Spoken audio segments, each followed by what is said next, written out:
श्री सद्गुरु महाराज की जय। महर्षि संत सेवी प्रवचन पीयूष से हम लोग अभी स्व में स्थित नहीं हैं। वेद शास्त्र अनुभूति तपस्या का जिसमें संचय है, संतों का वर वरद वचन व मंगलमय निर्भय है। क्यों कर्तव्य मूड नर बैठा बन चिंता वाहन, संत वचन के सुधा सिंधु में कर संतत अवगाहन। संत वचन में डुबकी लगाओ, गोता लगाओ, चमत्कार देखोगे। दूर असत से कर सत पथ की ओर ले जाने वाला, और मर्त्य से हटा अमरता तक पहुँचाने वाला। तम से परे ज्योति के जग में होता जो जगमग है, सचिणमय व परम धाम का संत वचन सूची मग है। कौन बताए संतों की वाणी में कितना बल है, दासी सुत देवर्षि बन गया जीवन हुआ सफल है। उन्हीं संत की वाणी ने यह चमत्कार दिखलाया, दैत्य वंश में देवोपम प्रहलाद प्रकट हो आया। कितनी बार, एक दो बार नहीं, असंख्य बार संतों ने अपने ज्ञानालोक से जगत को आलोकित किया है, गिरे को उठाया है, पतित को पावन किया है। अगणित बार संत वाणी ने निज प्रभाव प्रगटाया, जिसे मानकर बालक ध्रुव ने हरि का ध्रुव पद पाया। एक लुटेरा था जिसने भी सुनी संत की वाणी, वाल्मीकि बन गया आदि कवि, भुवन विदित विज्ञानी। कविता की पहली पंक्ति में कवि ने बड़ी मार्मिक बात कही है। उन्होंने बताया है कि संत वचन सुधा है। सुधा यानी अमृत। वह अमृत क्या है? गोस्वामी तुलसीदास जी महाराज ने श्री रामचरितमानस किष्किंधा कांड में कहा है, सुधा बरसी कपि भालू जी आए, हरसी उठे सब प्रभु ही पही आए। सुधा वृष्टि भय दुहु दल ऊपर, जिए भालू कपि नहीं रजनीचर। इंद्र ने अमृत बरसाकर वानर भालुओं को जिला दिया। सब हर्षित होकर उठे और पास आए। अमृत की वर्षा दोनों ही दलों पर हुई, पर रीछ वानर ही जीवित हुए, राक्षस नहीं। इससे यह निष्कर्ष निकलता है कि जो राम के भक्त होते हैं उन्हीं को अमृत अमरता दिलाता है, और जो रजनीचर होते हैं यानी राक्षसी वृत्ति के होते हैं उनको नहीं। यह तो प्रत्यक्ष ही है कि रीछ वानरगण भगवान के भक्त थे और राक्षसगण अभक्त। अतएव यदि हमें अमृत पान करना है तो हम भी भगवान के भक्त बने। भगवान के भक्त बनकर रहेंगे तो निश्चित ही अमृत प्राप्त करेंगे, अन्यथा यदि राक्षसी वृत्ति रही तो उससे वंचित ही रहेंगे। यह भी सुनिश्चित है। दूसरी एक बात और भी, वह यह कि भगवान श्री राम के दल के लोग कंद मूल फल भोजन करने वाले शाकाहारी सात्विक भोजी थे, और रावण दल के लोग महिष खाए अरु मदिरा पाना तामसी भोजन करने वाले थे। इस दृष्टि से भी अमृत पान के इच्छुक को सतुगुनी भोजन करना चाहिए। रामचरितमानस के अयोध्या कांड में अमृत की चर्चा गोस्वामी जी ने इस भांति की है, सुनिय सुधा देखिय गरल, सब विधि काल कराल, जहाँ तह काक उलुक बक, मानस सुकृत मराल। सुधा के लिए तो हम सुनते हैं लेकिन देखते गरल हैं। यहाँ लाखों की संख्या में लोग उपस्थित हैं। क्या इनमें से कोई कह सकते हैं कि उन्होंने अमृत देखा है अथवा फला आदमी ने अमृत पान कर अमृत प्राप्त किया है। मैं समझता हूँ कि कोई नहीं कह सकेंगे। यदि मैं पूछ दूँ क्या आप में से किसी ने विष देखा है अथवा किसी ने विष पान किया और मर गया, इसकी जानकारी है, तो मैं समझता हूँ इसके उत्तर में हाँ कहने के लिए हजारों लोग खड़े हो जाएंगे। इसीलिए गोस्वामी तुलसीदास जी महाराज ने कहा, सुनिए सुधा लेकिन देखिए गरल।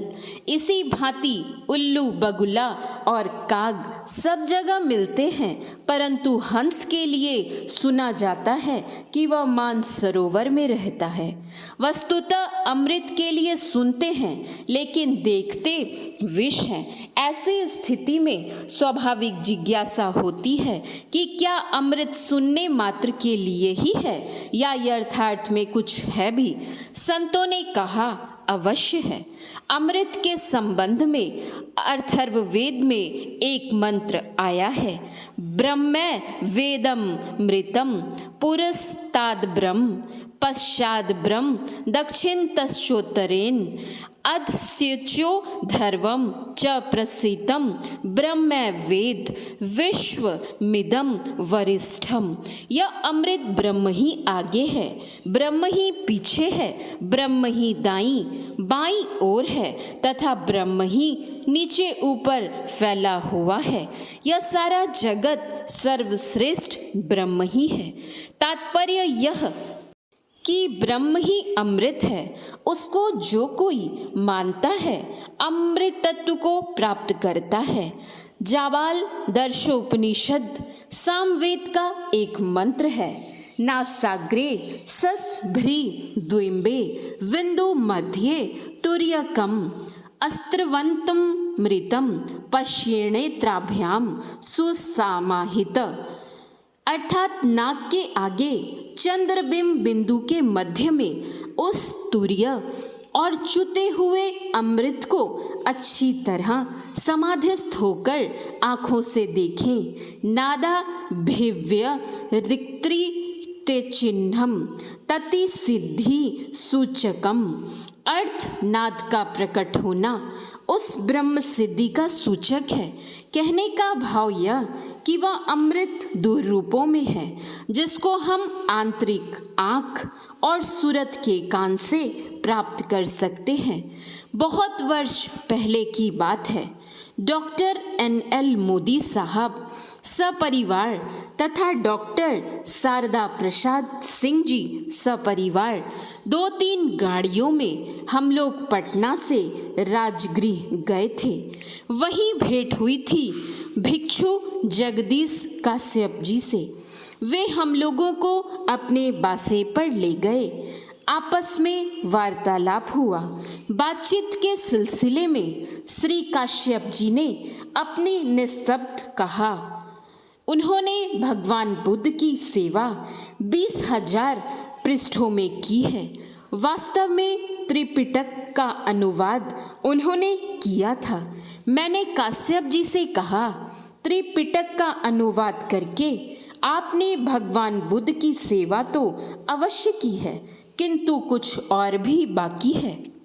नथि जानम अपनजस पन्ना नथि अजायतो यम ही झाणच पंचा च सवे निबाण संते के। उन्होंने स्वीकार करते हुए कहा, हाँ यह बात तो आप ठीक ही कहते हैं। डॉक्टर साहब ने पूछा, बाबा ने जो कुछ कहा सुनकर आपने स्वीकृति भी दे दी, परंतु हम लोग तो कुछ समझ नहीं पाए कि बाबा ने क्या कहा और आपने कैसे स्वीकार कर लिया। विद्या ददाति विनयम को चरितार्थ करते हुए बहुत ही विनीत भाव में काश्यप जी ने उत्तर दिया। इन्होंने मुझसे यही बात कही कि आपने ज्ञान से तो भगवान की सेवा की है, लेकिन ध्यान से नहीं, इसलिए आप ध्यान से भी कीजिए, तब पूरी सेवा होगी। इतना कहकर वे चुप हो गए। तत्पश्चात मैंने पूछा, बौद्ध पंथ में एकांगी और उभयांगी दो तरह की समाधियों का उल्लेख मिलता है। एकांगी समाधि में दिव्य दर्शन होते हैं, दिव्य श्रवण नहीं, और उभयांगी समाधि में दिव्य दर्शन और दिव्य श्रवण दोनों होते हैं। कहिए यह क्या बात है? उन्होंने पूछा, आपने कहाँ पढ़ा? मैंने कहा, आपने जो त्रिपिटक का अनुवाद किया है उसी पुस्तक में। उन्होंने कहा, स्मरण नहीं आ रहा है। मैंने जिज्ञासा की, अच्छा ये दोनों प्रकार की समाधियाँ क्या हैं तथा कैसे होती हैं? इसके उत्तर में वे मौन रहे।